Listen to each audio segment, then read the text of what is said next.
सूर काथे रखां तुंहिंजा सूर जानी काथे रखां तुंहिंजा सूर संदे संदे दिल वे टुटी तो दर्द ॾिना भरपूर काथे रखां तुंहिंजा सूर साईं काथे रखां तुंहिंजा सूर काथे रखां तुंहिंजा सूर जानी काथे रखां तुंहिंजा सूर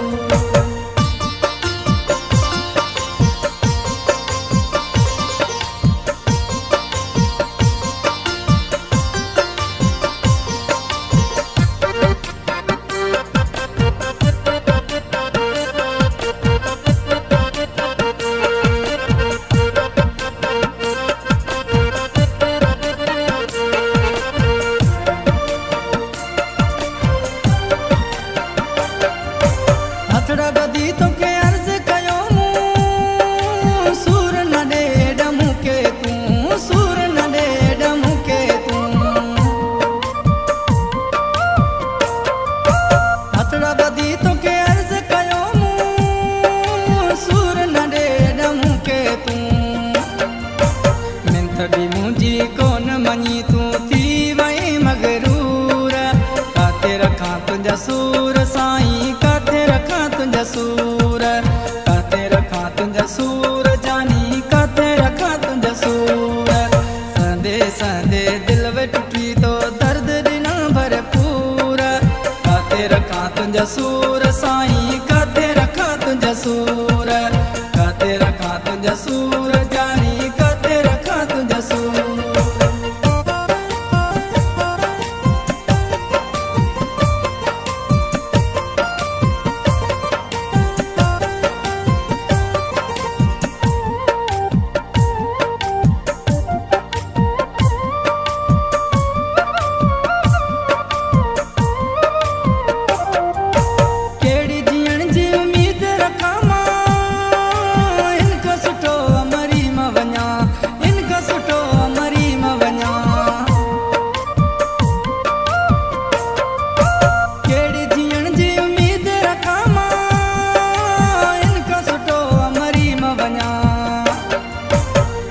खुशी जी खातिर मूंखे मौत बि आहे मंज़ूर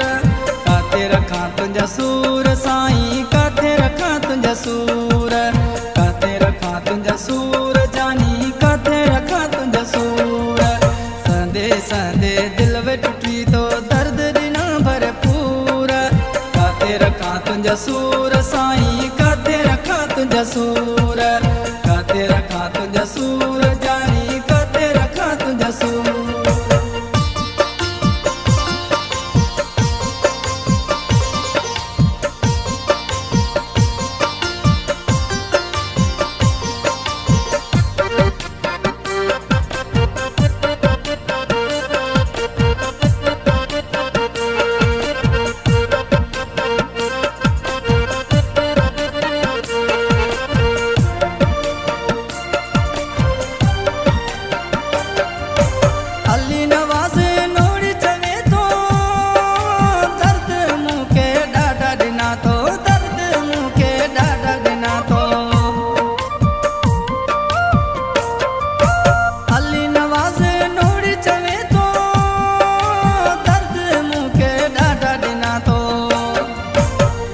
सखी जी ढाणी में इहा ॻाल्हि थी वई मशहूर